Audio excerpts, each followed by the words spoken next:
This is Aaron with Overland Nevada. And so I've had a little setup that I've wanted to show off for some time now, and just now getting around to showing it off. I have a third gen 4Runner, which in and of itself is kind of a small truck, small SUV. So when we get going on trips and getting the family packed in and all that stuff, these rear end compartments get filled up fairly quickly. So I wanted to show off what I did to kind of solve some of the issues that we've had in the past for storage. This marks the third storage box or storage component system, if you will, for the rear of this truck. And this time I think this will be the last. It's put a lot of time and thought into this, and so this is what I've come up with. So yeah, I'll start out on this side and just kind of give you a rundown. Up top here is we've got some storage for gloves and toe straps and whatnot that I need to get to fairly easily or quickly. And then I've got a panel here for an inverter. Now, as you can see, I've got two plugs and then the power here. Now, this just powers on, simple as that. This is actually a remote face to the inverter. So the brain or the front panel is actually located somewhere else, and I was able to run two outlets back here with this power, so I can always power it back here, because obviously this is going to be the most localized spot that I'm going to need power. Moving on into it, the drawer, that's a commonplace item. You know, most anybody that's done these setups has a drawer for their tools, their air hoses, gloves, anything that they need to get to fairly easily and quickly. If you go back further here, there was no sense, I didn't think, in running the drawer all the way back, because the rails for the drawer only go so far back. So back here I have power distribution. This powers the inverter, my amp for the sub, and then underneath this panel here I have a air pump. So the power from the distribution also goes to this air pump. Also, I have two lights in the back, a work light and a dust light for the trail that comes off this distribution box underneath that storage panel. Now, you're probably wondering, or maybe wondering, or not wondering at all, why this dips down right here. Now, I want to give all the credit here to Mike. He's one of our guys.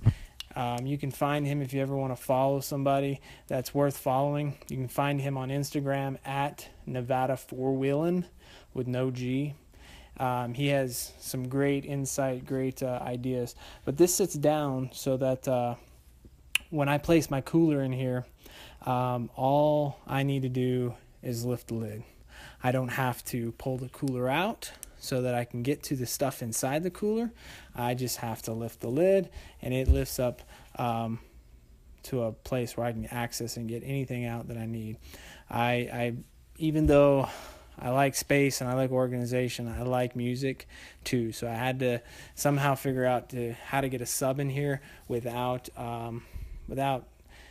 ditching a lot of space, without ruining a lot of space, because those things can be awkward, they can be weird. So I had a different setup to where it used the you can kind of see back here that crease. There's a it's like a storage box on these third gens, or at least the newer third gens have a storage box back there that's fairly large. I used to have that sub box built out of that, but between the rattling from the whole panel and the space inside the box, it just wasn't my liking. So I put this old speaker in, got a box that's got a good bit of airflow in it, so it sounds really good. I'm very happy with that. And then down here are the controls for my air compressor, simple gauge, switch, and then a coupler so that I can run air to my tires after they have been aired down on the trail. Now, lastly, maybe not last, I got one more item to show you after this, is this drawer that we put in, or a table, if you will. So we've seen a lot of really expensive makeups where the table rolls out, and this doesn't come out nearly as far, mainly because of the pricing of these rails. Once you get above, I think something like 36 inches, or maybe it's 32 inches, they drop from very, very affordable to insanely priced. I think for something above, like something at 40 inches or above, I think you're looking at like $40, or excuse me, over $100, and that's because you need the rating. You can probably find them cheaper if you don't want a heavy rating, but these are rated 100 pounds per pair. So this is great for stove. This is great for place to set up your communications when they're charging. This is great for having a snack or making a lunch when you're out on the trail and you don't want to unpack all your garbage so that you have a place to set. This is great for many things. One of the best things it's actually great for is if you have kids that are still in diapers, this is an amazing spot to change your kid. Like I said, the rails are rated to 100 pounds, so you won't have your kid breaking this, which is a good thing.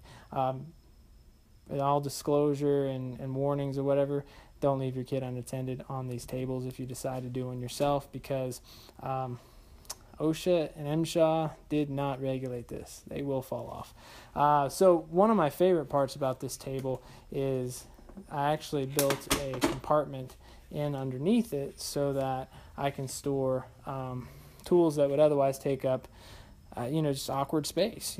So socket set, 2 different drive sizes, pretty much almost every size that you would need to rebuild a 3rd gen 4Runners right here.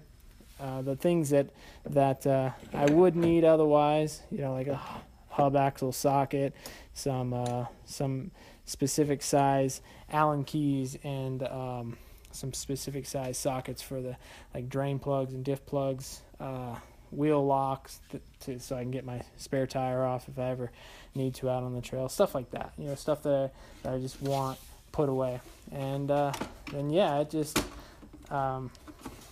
it can get a little tricky, but it usually will just pop down nice and tight there. Sorry, I'm trying to do this with one hand.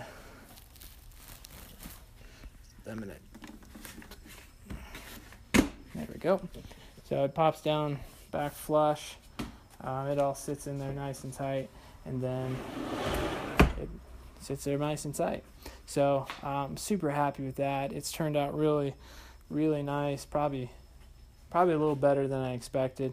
Like I said, this is the 3rd one I've built, so I spent a lot of time on thinking about what I wanted, and then I spent a lot of time doing what I wanted. I have a tendency to rush on things, and so what I didn't want to do on this one was overdo it and push it out real quick and then not have what I wanted. So like I said, the inverter here is powered on this side, and then there's a brain or another face. I'm just going to show you where I put that. So I use my truck for work a lot, and instead of opening up the rear all the time, I usually have this seat laid down holding equipment for work, in which sometimes I will use a charger to do so. So on the other side of this side storage is the power for the inverter on this side. Now if you can see it has a voltmeter, which is pretty dang nice, and then shows how many watts are being pulled, and that's pretty cool. And then it's got a couple USB outlets, which quite honestly, in full disclosure, I forgot those were there, and I don't know how many times I've been in my truck thinking, gosh, I totally left my phone charger at the house. I'm not going to be able to charge my phone. Hopefully this video will help me remember that those are theirs. But anyways, it's nice, 2 outlets. The inverter actually sits right behind this panel here, and since I'm right here, maybe I can just get this camera in here to kind of get a different angle of what that looks like back there, maybe. Anyways, you can kind of see the Blue Sea distribution block. No, that's not a Blue Sea. Sorry, Blue Sea's in my trailer. And then the amp. Nothing too fancy underneath there. But anyways, so that's it. Wanted to show it off. You guys feel free to ask any questions. I'd be more than happy to answer what I can and help you do one yourself. One last thing I wanted to show you, if you've never done this, this is a great addition to any SUV hatchback. Keith actually did this to his Tahoe years and years ago, and what basically it is it ties into the rear dome, and then we pulled the panel off and ran the wire and just ran these cheap LED strip out, super cheap. But another cool thing, and this is Mike's idea, was having this daisy chained out to where that plug will then run to a plug inside my awning. And so when my awning's extended, I have a strip of LED lights that come off the base of the awning and light up the whole area that the awning would cover. So yeah, it's super cool. Anyways, OverlandNevada.com, come check us out. We have a new map sourcing page, which I'm super happy about.